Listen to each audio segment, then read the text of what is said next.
for the sake of argument, you're online blogging about a black journalist's commentary on marketing trends in video games, movies, and comic books. And you're saying how the vitriol in response to her fairly benign opinions reveals the deep-seated racism and misogyny in a number of fan communities, most especially those that lean right. When a right-leaning commenter pops in to say, or maybe they just actually disagree with her about marketing trends. For Christ's sake, there's no mystery here. People aren't speaking in coded language. They are telling you what they believe. She had a bad opinion. Why do you have to make it bigger than that? Why can't you ever take people at their word? You pause and ponder this for a moment. Heck with it. You're in a discoursing mood. Let's do this. Mr. Conservative. In order for me to take you at your words would have to show some consistency. Let me just lightning round a few questions about the reactionary web's positions on marketing trends. Do you believe that having the option to romance same-sex characters in an RPG turns the game into queer propaganda? Or do you believe that killing strippers in an action game can't be sexist because no one's making you do it? Do you believe that the pervasiveness of sexualized young women in pop culture is just there because it sells and that's capitalism and we all need to deal with it? Or do you believe that a franchise has an obligation to cater to its core audience even if diversifying beyond that audience is more profitable? Do you think words are inherently harmless and only oversensitive snowflakes would care about racialized language? Or do you think it's racist if someone calls you mayonnaise boy? And as long as I've got your ear, are you the party that believes in the right to keep and bear arms because you're distrustful of all authority and what if we need to overthrow the government someday? Or do you believe that cops are civil servants and we should trust their account of events whenever they shoot a black man for looking like he might have a gun? Does optional content reveal a game's ideology? Or doesn't it? Is capitalism a defense for decisions you don't agree with? Or isn't it? Is language harmful? Or not? Do you hate authority? Or love cops and the troops? Okay, but ease off. Add some nuance. Now I know.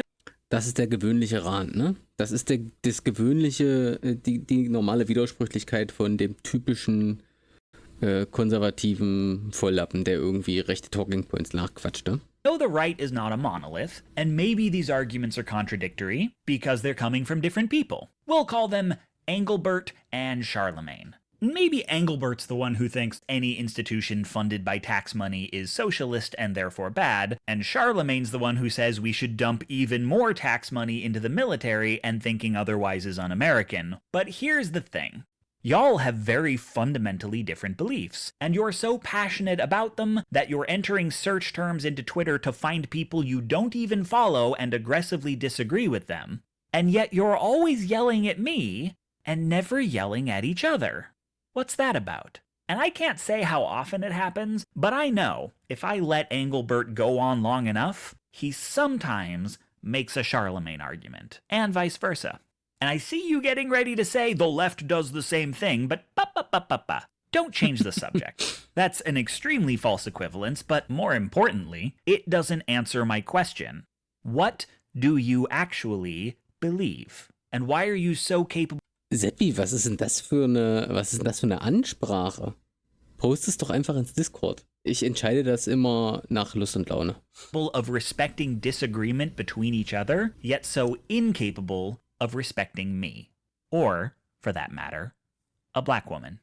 See, I don't take you at your word because I cannot form a coherent worldview out of the things you say. So forgive me if when you tell me what you believe, I don't think you're being candid with me. It kinda seems like you're playing games, and I'm the opposing team, and anyone who's against me is your ally. And you're not really taking a position, but claiming to believe in whatever would need to be true in order to score points against me. Like we're in that one episode of Seinfeld. Who invaded Spain in the 8th century? That's a joke. The Moors. Oh, no. I'm so sorry, it's the Moops. The correct answer is the Moops. That's not Moops, you jerk. It's Moors. It's a misprint. I'm sorry, the card says Moops. This is borrowed observation number 1, link in the down there part. Whew, it feels good calling people hypocrites. Person says B when earlier they said A, and you point out the contradiction. You don't take a position on A or B, and you still win. I see why Republicans like this so much. But that's the kind of point scoring we're here to deconstruct. So let's get analytical. There's a certain beat you at your own gaminess to the card says moops maneuver. Safe spaces are bullshit, but if you get one, I get one too. There's no such thing as systemic oppression, but if there were, I'd be oppressed. It's dismissing the rhetoric of social justice while also trying to use it against you. Claiming the card says moops does not so much mean I believe the people who invaded Spain in the 8th century were literally called the moops, but rather, you can't prove I don't believe it. Not a statement of sincere belief, simply moving a piece across the board. All in the game, yo. If they could be so nakedly honest. Das war Omar. Also ich muss ja sagen, The Wire ist wirklich eine großartige Serie gewesen. Honest with you and themselves to answer what do you actually believe truthfully, one suspects the answer would be, what difference does it make? We're right either way. This has come to be known as postmodern conservatism, a fact I find hilarious because in the discourse, postmodernism is a dog whistle for everything the right hates about the left. It also means Jews. Postmodern conservatism is the thinking that, at least for the purpose of argument, the truth of who invaded Spain is immaterial. You have your facts, I have alternative facts. What is true? Who's to say? Regardless of what you actually believe, what you believe serving no rhetorical purpose, you are at least arguing from the position that material truth does not exist. Truth is a democracy. Whoever wins the argument decides who invaded Spain. It would be reductive to blame this pattern of thought on the internet, but its recent proliferation isn't really extricable from the rise of Chan culture. This is borrowed observation number 2, link in the down there part. 4chan didn't cause this way of thinking, but sites like 4chan reveal it in its most concentrated form. The two most common properties of a Chan board will be anonymity and lack of moderation, which means, among other things, that you can say whatever you want with no systemic or social repercussions. People may disagree with you, but it carries no weight. You won't be banned, you won't have your comments deleted, and because there's no way to know whether any two posts are made by the same person, you won't even get a reputation as the person with the bad opinion. The effect this has on the community is that there is no expectation in any given moment that the person on the other end of a conversation isn't messing with you. You can't know whether they mean what they say or are only arguing as though they mean what they say. And entire debates may just be a single. Also ich kann mich noch erinnern, damals, als das Internet noch Neuland war, so um die 2000er rum, da hatten wir auch viel Spaß in Foren und Chatrooms mit Multi-Accounts und Leute verwirren und so tun, als wären wir unterschiedliche Personen und dann ja, einfach trollen. Single person stirring the pot. Such a community will naturally attract people who enjoy argument for its own sake and will naturally trend towards the most extreme version of any opinion. In short, this is the free marketplace of ideas. No code of ethics, no social mores, no accountability. A Darwinist petri dish where ideas roam free and only the strong ones survive. If the community agrees Bebop is... Ja, Christian Lindner, das Problem ist natürlich nur, dass er sehr wohl zensiert. Er zensiert halt bloß einen anders. Er zensiert einfach nur sozusagen nicht die hardcore-rechten Takes. Na, er zensiert alles, was ihn stört, weil er ein kleines Kind ist. Better than Ava, well then I guess Bebop is better than Ava because there wasn't any outside influence polluting the discourse. Granted, it could just be a lot of people thought it was funny to shit on Ava, but it's what the community has decided, so it will at least be treated as truth. This demands that one be both highly opinionated and to assume opinions are bullshit, to place a high premium on consensus, and be intensely distrustful of groupthink. A common means of straddling these lines is what I call the Stanislavski opinion. The opinion you entertain so completely that you functionally believe it while you express it, no matter the possibility that you will express, and to an extent believe, an opposite opinion later. Most of us go through a phase in our youths where we're online and like the idea of believing in something, but don't know what to believe just yet. So we pick a position and find out if we believe it by defending it. We try on ideologies like sunglasses off a rack. Now, most of us will eventually settle on a belief system, and this will usually involve some apologies and some comments we wish we could scrub from the internet, but it's an important stage of growing up. But some percentage of people will seek out a space where there is no embarrassment, the comments scrub themselves, and never growing out of the Stanislavski opinion is actively rewarded. There, figuring out what you believe would make your ability to argue less flexible. And besides, if you believed anything unironically, much of the community would still assume you're trolling. Was passiert ist? Na, er hat doch Kapitalismus durchgespielt. Er ist doch der reichste Mann der Welt zwischendurch gewesen. Dann hat er die ganze Plattform gekauft. Warum sollte er jetzt noch irgendwas machen? So. Also irgendwas, um noch voranzukommen. Er macht jetzt das, was er von Anfang an machen wollte. Vorher war alles Lügengeschichte. Jetzt zensiert er einfach, wenn du sagst, Elon Musk hat hier einen Fehler gemacht und hat sich nicht weise verhalten, dann zensiert er dich. Der Rest ist Kulturkampf. Ich gehe jetzt nicht drauf ein. Wokismus her, Wokismus da, ist mir scheißegal. Ich meine, ich hab nicht mal Twitter, weil mir so ein Scheiß voll auf den Piss geht. Where no one is bound by their word, what really is the difference between appearing to have an opinion and having one? Sincerity is unprovable and open to interpretation. Decide someone is sincere if you want to make fun of them. Decide they're trolling if you want to make fun of someone else. What is true? What do you want to be true? It's easy enough to start thinking of one's own opinions the same way. What do I believe? What is advantageous to believe? Your answer isn't binding. You'll change it later if you need to. Wir unterhalten uns jetzt hier nicht über Elon Musk. Ich habe ein Video zu Elon Musk, das ziehst du da rein und damit ist die Diskussion hier gegessen. Off-Topic Scheißdiskussionen über irgendwelche ekligen Millionäre, ich meine Milliardäre, ist natürlich wirklich bescheuert. Also, das hier und das hier. Diese beiden Videos. Erst das erste, dann das zweite. Und wenn du danach noch glaubst, dass Elon Musk cool ist, dann können wir vielleicht darüber diskutieren.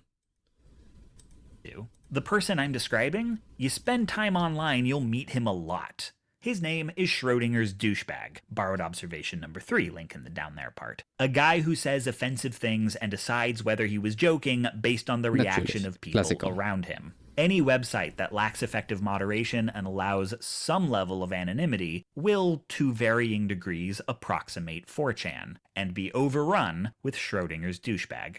Now, when this type of person defends, for instance, rape jokes by saying all humor is inherently punching down because there must be a butt to every joke, he hasn't thought about it. He assumes it's true because he figures he's a smart guy and whatever he assumes is probably right, but he's unfazed if you prove otherwise. There's no shortage of dodgy reasons he might be right and you wrong. He'll just pick another one. What matters is the game continues. The thing is, Bob, it's not that they're lying, it's that they just don't care. I'll say that again for the cheap seats. Yep. When they make these kinds of arguments, they legitimately do not care whether the words coming out of their mouths are true. If they cared, before they said something is true, they would look it up. So it's kind of funny, right? How many of these folks self-identify as rationalists? I mean, typical rational thinking would say, if I am presented with the truth, I will believe it. And once I believe it, I will defend it in argument. This is not that. This is a different idea of rationality that views it not as a practice, but as an innate quality one either possesses or lacks, like being blonde or left-handed. If I'm arguing it, I must believe it because I'm a rational person. And if I believe it because I'm a rational person, it must be true. You speak assuming you're right. And should you take a new position, this telescopes out into a whole new set of beliefs with barely a thought. Stay focused on the argument, you won't even notice it's happening. You might now conclude that the internet reactionary believes in nothing except winning arguments with liberals. And like Newtonian physics, if you assume this framing, you will get highly useful results. If you enter conversation with Engelbert and Charlemagne believing they do not mean what they say, they are only entertaining notions, and on a long enough timeline they will eventually defend a position fundamentally incompatible with the one they defended earlier in the same argument, you will navigate that conversation much more effectively. But, like Newtonian physics, this framing is lowercase a accurate, without being capital T true. In reality, nihilism isn't that popular. People will tell you, I don't care about anything, I just like triggering the libs. Exakt. Das ist auch meine Beobachtung, ne? Deswegen habe ich ja auch mal dieses Video gemacht zum Nihilismus als männliche Coping-Strategie, weil es meiner Meinung nach ein Fake-Nihilismus ist. Wenn sie wirklich Nihilisten wären, warum regen sie sich eigentlich die ganze Zeit so auf? Das ist ja lächerlich. Sie sind ja übelst angepisst und haben die ganze Zeit den Rage-Emoji in der Fresse drin und heulen sich einen ab und kriegen die Krise, weil irgendwo eine Dreckqueen existiert. Da kriegen die eine Krise. Das ist ein kleineres, lächerlicheres Kind kann man überhaupt nicht sein. But why is it always libs? It is piss easy and also hilarious to upset conservatives. Why only go after the SJWs? The simple answer is, well, if you upset a feminist, you might make her cry. If you upset a Nazi, he might stab you. And that has a cooling effect. But the more obvious answer is that they actually agree with the racist MRA and TERF talking points they repeat, but would rather not think about it. Yeah. So much of conservative rhetoric is about maintaining ignorance of one's own beliefs. To uphold the institution of imperialist, white supremacist, capitalist patriarchy while thinking you are none of those things. Well, okay, knowing you're a capitalist, but thinking it's a good thing. Most people have a baseline of fairly conventional kindergarten morality, and conservatism often clashes with it. You can rationalize these contradictions. I'm not a bigot, I just believe in states' rights. But as American conservatism gets more radical, it gets harder to square one's politics with what one assumes to be one's beliefs. So you learn when someone challenges States Rights hatten wir schon, ne? Das ist ein Proxy für ich bin eigentlich Rassist und möchte, dass jeder Staat selber entscheiden kann, ob er rassistisch sein möchte oder nicht. You to cycle through beliefs until something sticks. Just play your hand and trust that you're right. Or, in extreme cases, insist you have no beliefs at all, you're just here to watch the world burn. But they're not. They are willing participants in the burning of only certain parts. They don't care what they believe, but they know what they hate, and they don't want to think about why they hate it. On paper, they believe in freedom of religion and freedom of expression, but they also hang out in communities where Muslims and trans women are punching bags. And like a sixth grader who believes one thing in Sunday school and another thing in biology class, they believe different things at different times.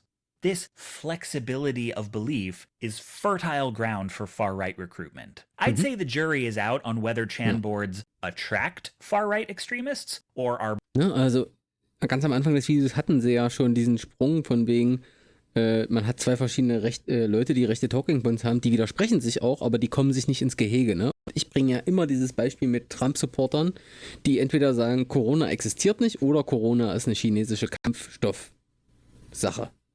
Ne? Diese beiden Sachen widersprechen sich fundamental, aber die beiden Lager kommen sich überhaupt nicht in die Quere.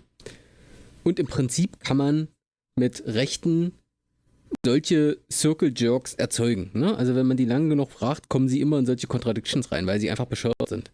Grundsätzlich ist ja ihre Ideologie menschenverachtend. Sie kommen aber meistens an und sagen irgendwie sowas wie der Kra, Freiheit und so. Und jeder soll sich entfalten und jeder soll sozusagen entscheiden, was er machen will mit seinem Leben. Und dann aber doch nicht und so.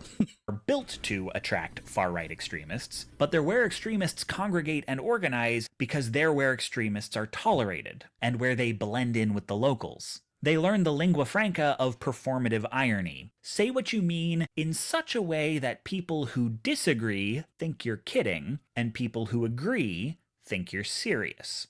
People who don't know what they believe, but clearly have some fascist leanings, don't need to be convinced of Nazi rhetoric. They just need to be submerged in it and encouraged to hate liberals. They'll make their way right on their own.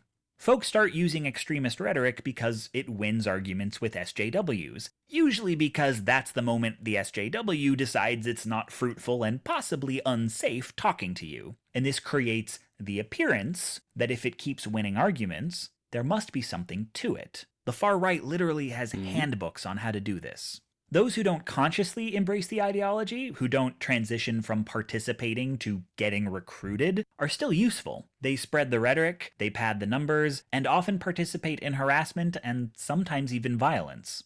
There's a twisted elegance to all this. Think about it. If you operate as though there is no truth, just competing opinions, and as though opinions aren't sincere, just tools to be picked up and dropped depending on their utility, then what are you operating under? Self-interest. The desire to win. You'll defend the Holocaust just to feel smarter than someone. Superior. Ja. Think how Das ist das, was ich die Kultur des Rechthabens genannt habe, ne? beautifully that maps onto the in-group, out-group mentality of dominance and bigotry. And think how incompatible it is with liberal ideas of tolerance. I think this is why we don't see a lot of these I'm just here to fuck shit up types on the left. Don't get me wrong, the left has gotten on some bullshit, but excepting politicians whom you should never assume mean anything they say, it's sincerely believed bullshit. We don't build identities around saying things just to piss people off. The takeaway from all this is not only that you can't tell the difference between a bigot who doesn't know they're a bigot and a bigot who knows but won't tell you, but that there is no line dividing the two. When some guy in the middle of a harassment campaign says the victims should be nicer to their harassers because that will mend the rift, I don't know if he believes it. But in that moment, he believes it. And that scares the shit out of me.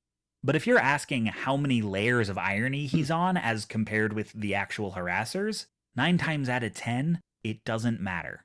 Borrowed observation number 4 is we are what we pretend to be. Aldiboy, ich habe darüber schon mal gesprochen in meinem Video über Verschwörungstheorien. Das müsste so Nummer 53 sein oder so. Aber die kurze Antwort ist, es spielt keine Rolle.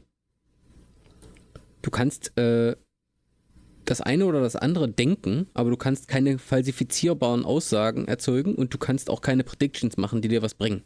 Es ist eine völlig unbelastbare Fragestellung.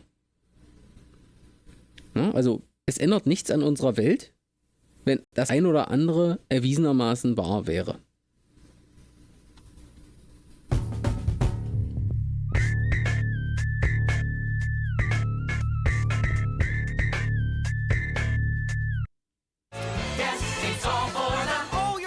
Ja, also ich meine, vielleicht stell dir doch mal die Frage, was wäre denn, wenn was würde ändern, wenn in, sagen wir mal, 100 Jahren die Archive geöffnet werden und es völlig klar ist, dass die CIA es absichtlich gemacht hat. Let it happen, ne? Was ist dann? Ändert das irgendwas? Wäre das so, würde das irgendwas ändern, wenn wir es jetzt schon wüssten? Wir wissen ja schon, es ist gesicherter Fakt, dass die USA imperialer Dreckstaat ist und dass sie die CIA verwendet, um überall auf der Welt Menschenrechte kaputt zu machen und Demokratien zu stürzen und Staaten zu missachten und Menschen zu schlachten und foltern. Das wissen wir schon. Wir wissen auch, dass der Irakkrieg auf einer Lüge basiert. Also wir wissen so viel schon. Ändert das irgendwas? Keine Ahnung. Ich denke, die Frage stellt sich gar nicht mehr nach 9/11. Ja, es ist eigentlich nur ein Entertainment-Ding. Also Verschwörungstheorien sind vor allem Infotainment. Damit kann man Bücher schreiben. Und interessante Fragen stellen. Und so.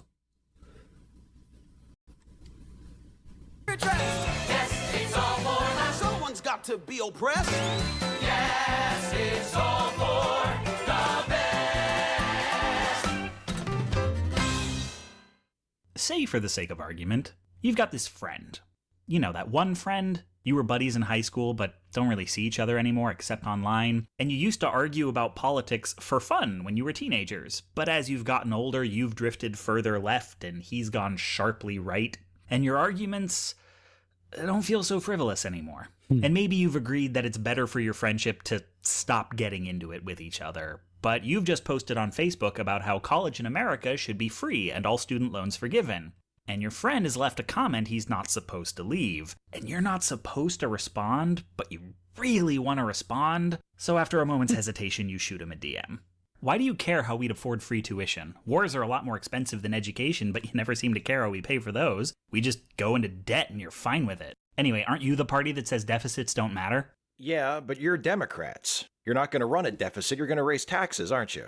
Taxes are generally how governments pay for things. Spoken like a proper socialist. No socialist would call that socialism. Only you, and only when we pay for things you don't like. But when we build roads or subsidize corn, well, then you just call it government. Those are things we can't pay for without governments. But we can pay for college ourselves. We've been doing it since forever. Well, I hate to tell you this, but it's not the 1950s anymore. Time was you didn't need a degree to get a good job. Now you do. And you could pay for college waiting tables, but now you can't. Nowadays, college is a necessity, and people can't afford it. Aber Aldi Boy, es ändert überhaupt nichts. Ich sag dir auch warum. Weil selbst wenn es so ist und selbst wenn es die dunkle Weltverschwörung gäbe, was ändert das daran, was wir beobachten können? Was wir beobachten können ist, dass es eine dunkle Weltverschwörung gibt. Und sie lautet Profitmaximierung und alle halten sich dran. Es gibt einen Wettbewerb und es gibt ein spieltheoretisches Dilemma, was daraus folgt. Und ich nenne das Moloch-Dynamik. Und wir verbrennen den Planeten und werden alle abfackeln im Klimawandel, weil es sich einfach nicht lohnt, etwas anderes zu tun. Du brauchst keine Verschwörung dafür, um zu erkennen, dass alle Machthierarchien diese Probleme erzeugen. Das braucht man nicht. Man braucht keine dunkle Verschwörung dafür. Es liegt offen vor uns. Es ist bekannt. Es gibt eine Aristokratie, es gibt eine Geldelite und die werden nach wie vor so lange wie möglich an ihren Privilegien festhalten. Und sie tun alles, damit es so bleibt. Und sie wollen ihre Herrschaft ausweiten. Das ist... Man braucht dafür nicht irgendwie... Man braucht keinen Mystizismus dafür. Das sind Beobachtungen. Das ist Tatsache.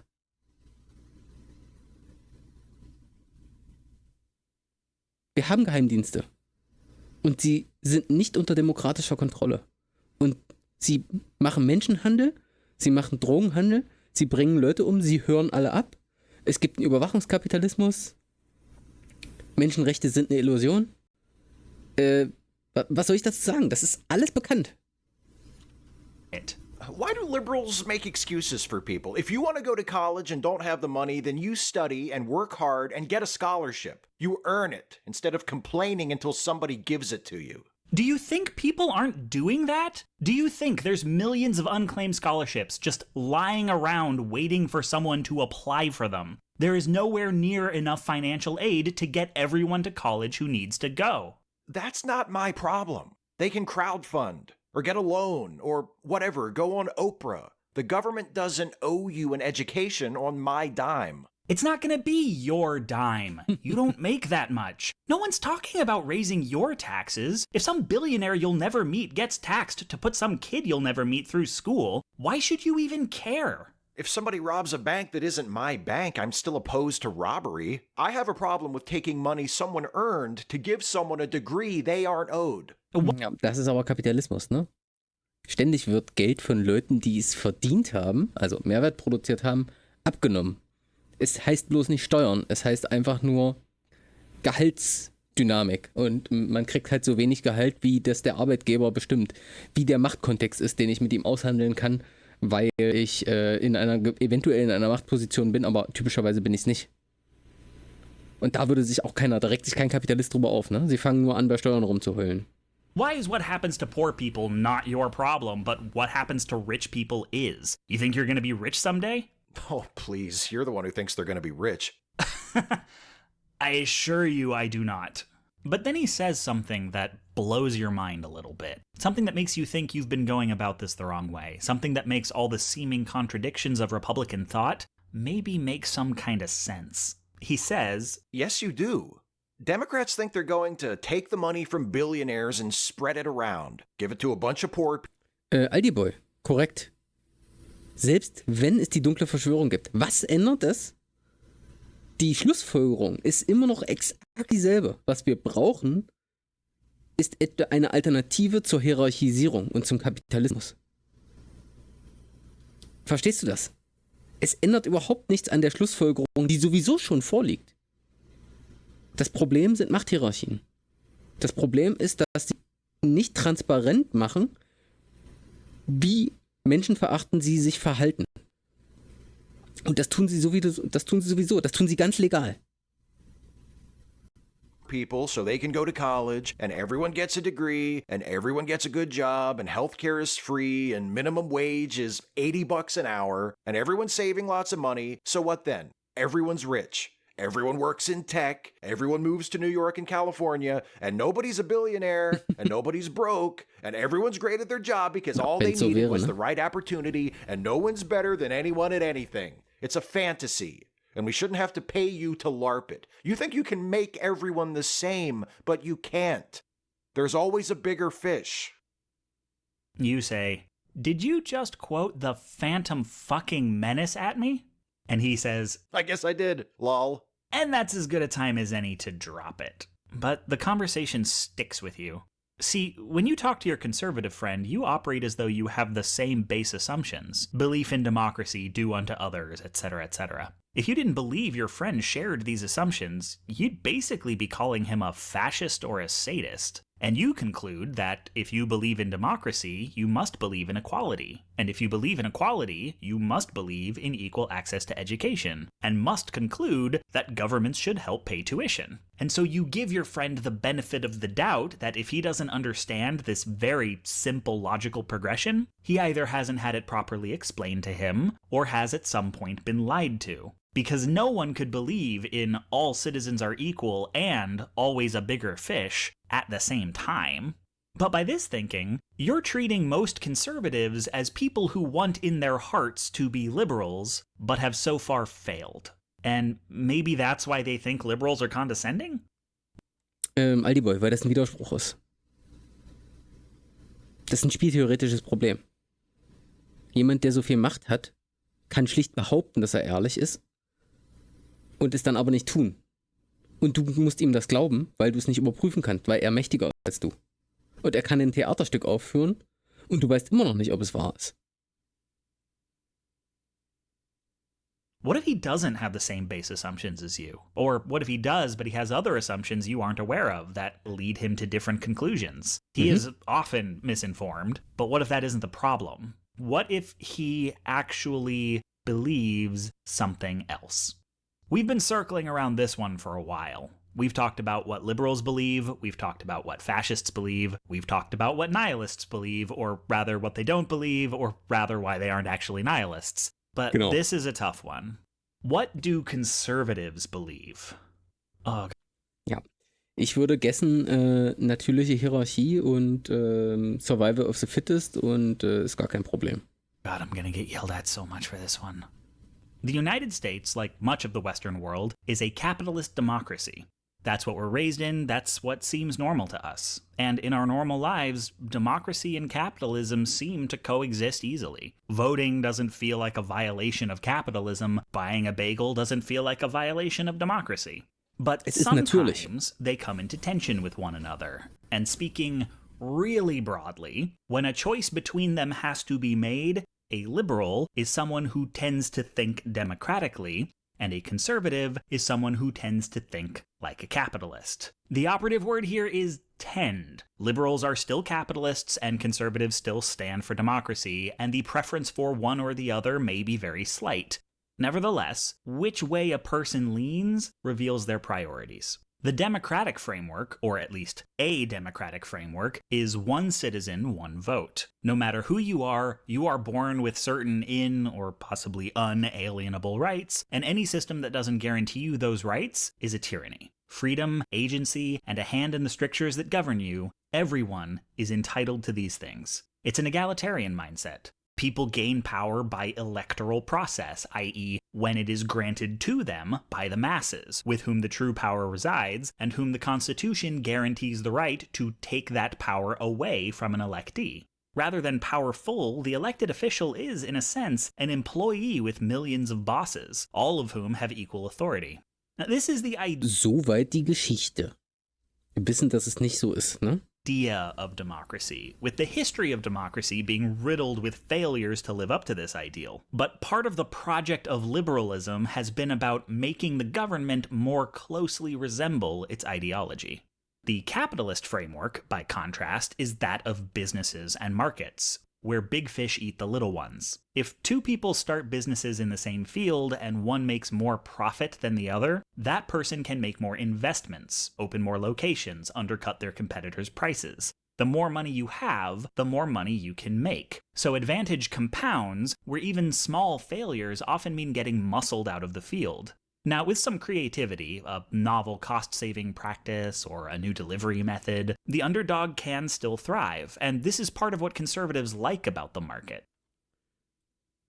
Also, ich glaube an das Gute im Menschen. Der Punkt ist, ich glaube auch an das Schlechte im Menschen. Wenn du Leuten die spieltheoretische Opportunity rüberreißt, sich zu bereichern, ohne einen Nachteil zu haben, geht's nicht darum, ob der eine, der es dann macht, tatsächlich jetzt der moralisch schlechte Mensch ist, sondern irgendwann wird es jemand tun.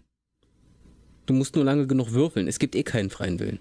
Alle Entscheidungen werden irgendwann mal von irgendwem getroffen. Und die Frage ist, was ist die Konsequenz daraus? Was wir beobachten können, ist die Konsequenz, dass derjenige, der es tut und sich bereichert, einen Feedback-Loop anwirft, also eine Rückkopplungsschleife.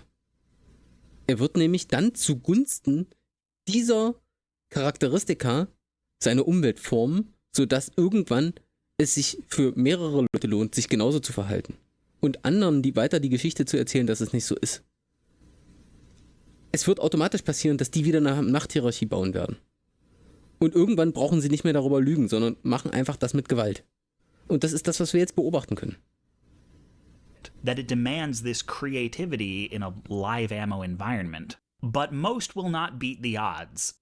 That's how odds work. Since there will always be more failures than successes, the general trajectory of unregulated capitalism is money pooling into fewer and fewer hands. Things naturally sort themselves into... Abgesehen davon lohnt es sich nicht, einen guten König zu haben. Denn ein guter König kann unmöglich bessere Entscheidungen treffen als die Mehrheit. Das Problem ist, wenn du dich in Pyramiden ansortierst, gibst du Verantwortung ab nach oben. Du schränkst dich selber ein. In deiner eigenen Möglichkeit, Probleme zu lösen.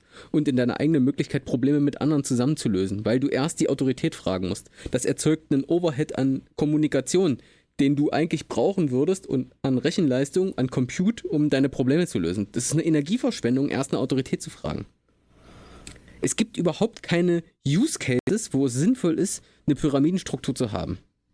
Es gibt nur die schlechten Use Cases, nämlich sowas wie Zerstörung der Menschheit oder so. Da brauchst du ganz zwingend Hierarchien für.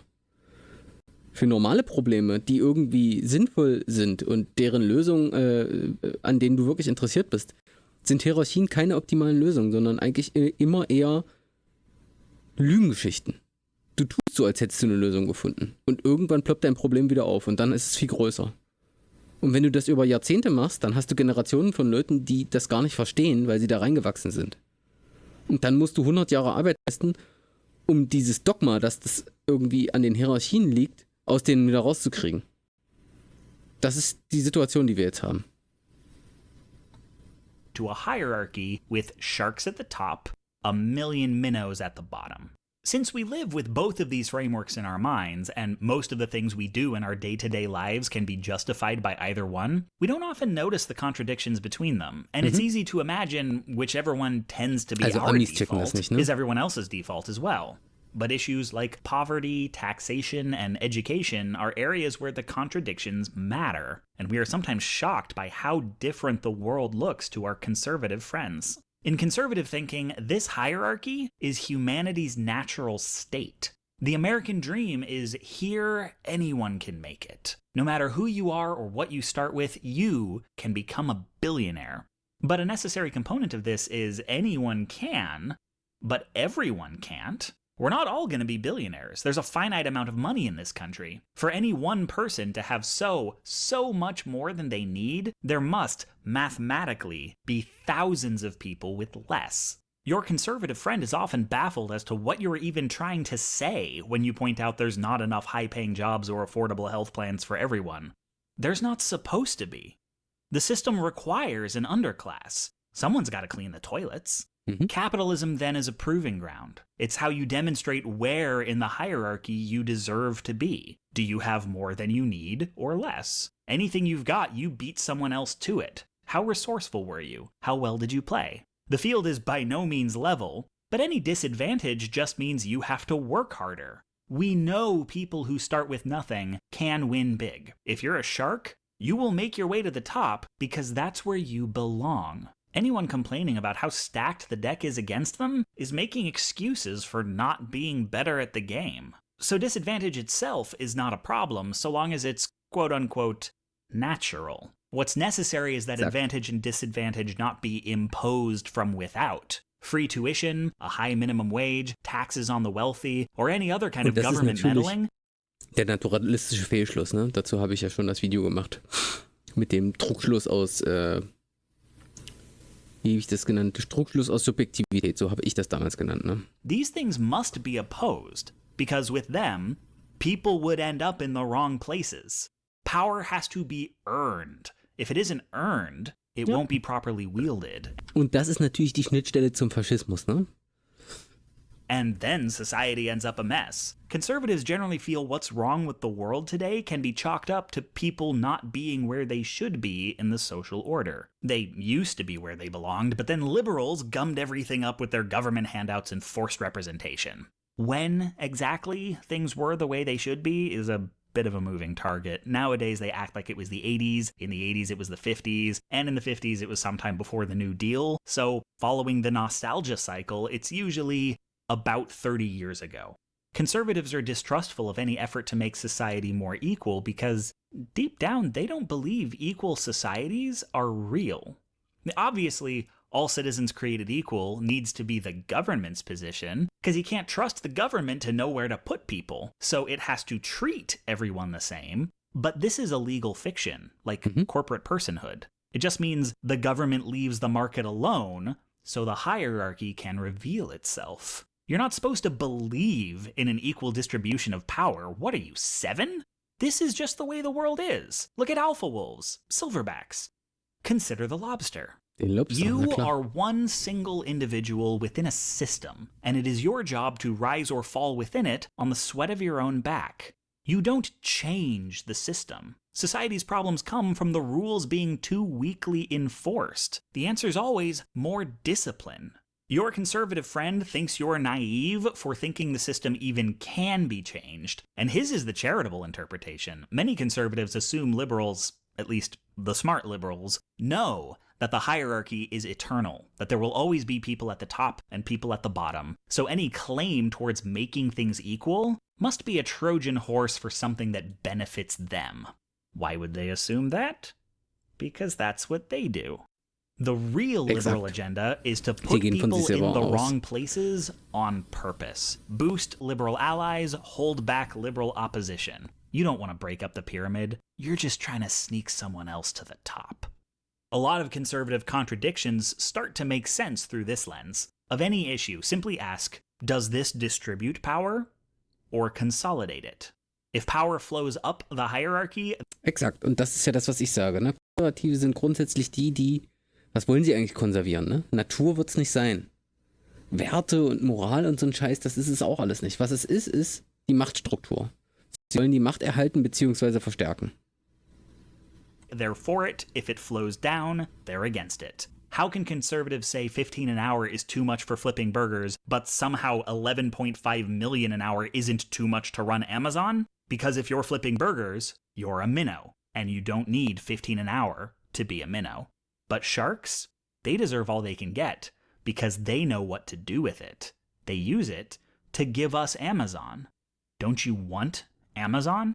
We keep assuming conservatives defend the rich because they think they'll be rich someday. And sure, they would love to be, but it's more nuanced than that. They defend the rich because they believe the rest of us need the rich. We'd be lost without them. There should be no shame in being beneath the rich, not if the right people are rich. No shame in being a cog in the machine so long as the machine produces something beautiful. There is a real fear that everyone filling their prescribed role is the only thing keeping us from complete and total, not the fun kind, of anarchy. There is honor in being in your place and doing your best with it, most especially if your place isn't at the very bottom.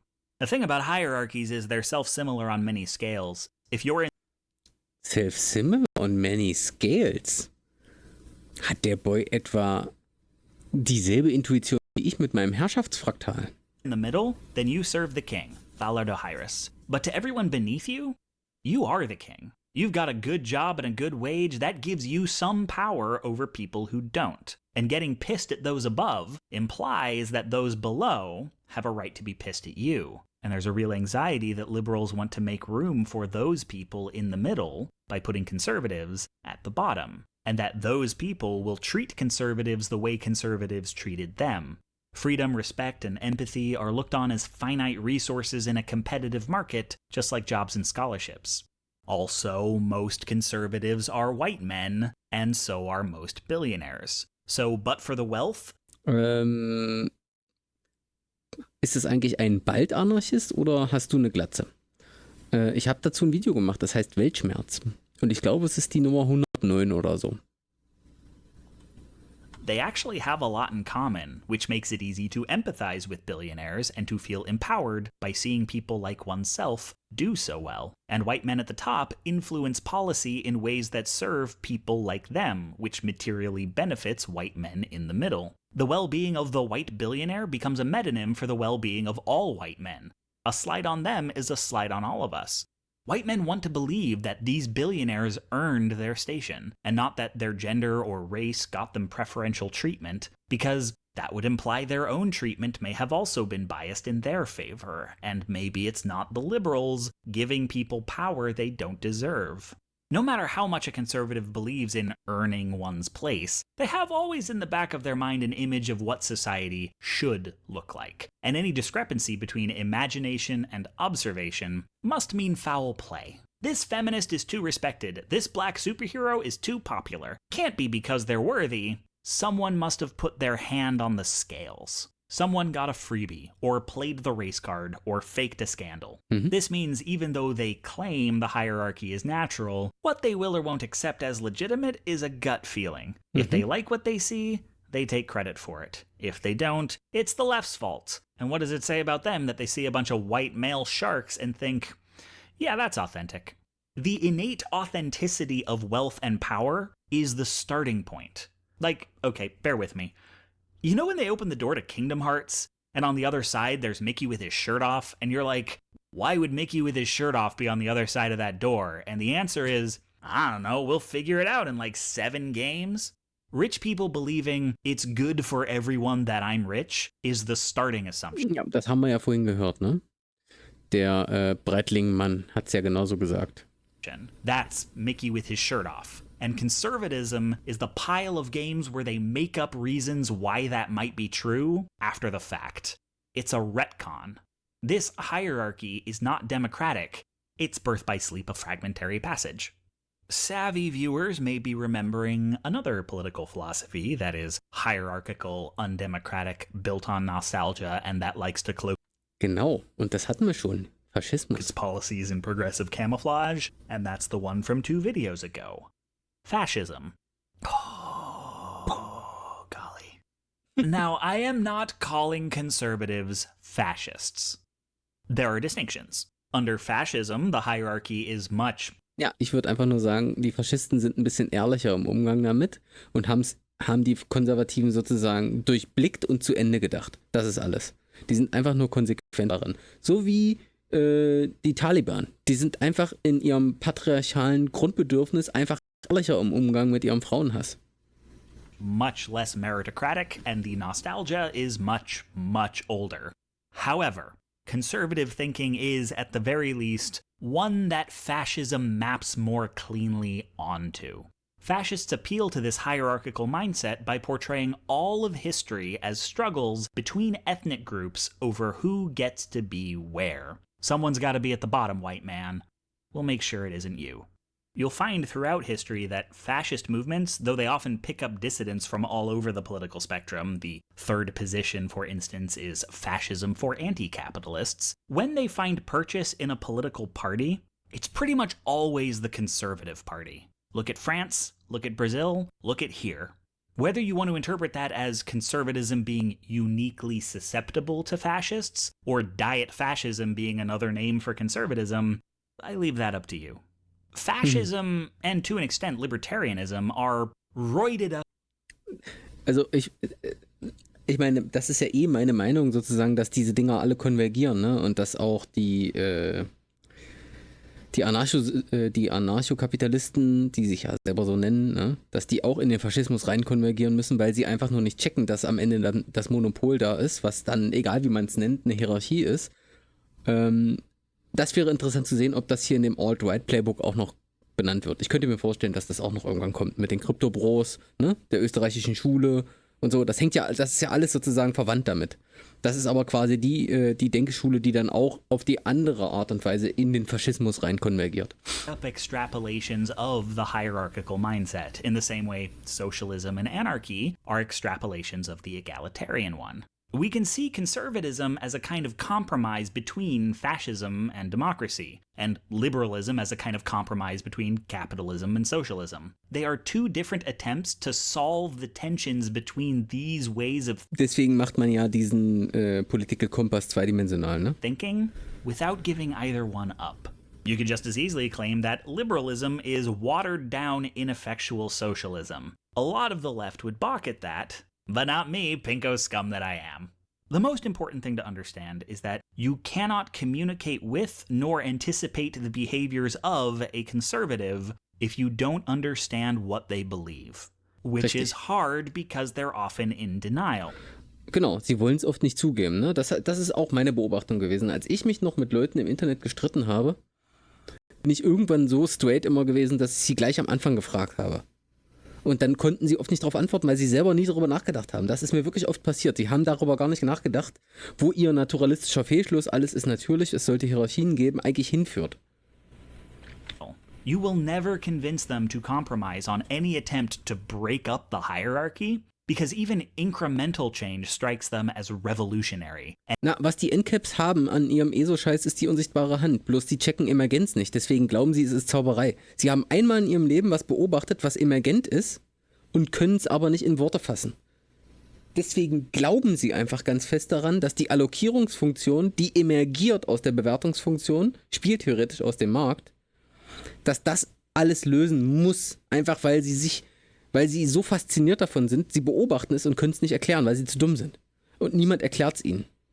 Weil sie leben in ihrer Kapitalistenbubble und da erklärt es keiner, weil keiner von den Kapitalisten kann es erklären. And they feel they've made too many Ne, die wichsen sich nur einen auf ihre Herrschaft ab. Das ist eine Geschichte. Es ist nicht so, dass man dafür den Markt verstehen muss. Man muss nur in der Clique sein. Man muss nur in dem sozialen Netz sein, das einen gut behandelt, wenn man das sagt, was sie hören wollen. Das ist ein ganz normaler sozialer Aspekt, der aber von Kapitalisten nicht abgedeckt wird, ne? Weil Kapitalisten denken ja, neoklassische Schule und so, neoklassische Theorie, es gibt nur rationale Teilnehmer und alles ist Spieltheorie. Aber das ist halt Müll, ne? Die checken es nicht. sessions already. You will never get them of their own free will to agree to government regulation, because the government as a democratic institution is inherently unnatural. If you don't like what a Barry business Smock, is was ist doing, mit you dem don't Ton? regulate it, you take your money elsewhere. You should favor the capitalist solution, not the democratic one.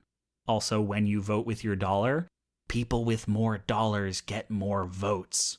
They will never be on board with aiding the poor in any systemic way and will instead champion charity and crowdfunding, because minnows getting to eat should always be framed as a gift rather than a right. You may get individual conservatives to come around on some of these, but as a body, they will never consent to any of it unless they can work it to their advantage or if you have leverage over them. They will sign. Aldiboy, ja, das ist nicht verwunderlich. Also Religionen, also eigentlich fast alle Religionen, insbesondere die wahhabitischen und so, die monotheistischen und all das, ne, die haben das drin. Die haben halt den patriarchalen Grundgedanken, dass es Führer und Bestimmer geben muss. Und das ist ein Dogma. Wenn man damit wächst und alle einem das sagen, dann ist es kein Wunder, dass man daran glaubt. Also das ist erstmal normal, ne? Wir sind alle so aufgewachsen. Für mich ist es bloß so, ich hatte viel Zeit darüber nachzudenken. Viel Zeit. Ich hatte viel Glück dadurch, dass ich viel Zeit hatte in meinem Leben, um nachzudenken. Das hat nicht jeder. On when denying progressivism costs them something, because few things terrify them more than slipping down the hierarchy. And what's insidious is that most of us have this thinking Was sind ingrained in our Wahhabiten own nochmal? minds as well, Erklär's nochmal, myself ich habe das included. vermorkelt, ne? Die abrahamitischen sind die 3 monotheistischen, ne? Und Wahhabiten sind irgendwelche besonderen Islamisten, oder? Worte. We're all raised in the same culture. This is why they're able to control the conversation, because they can, with some priming, get us thinking in their terms.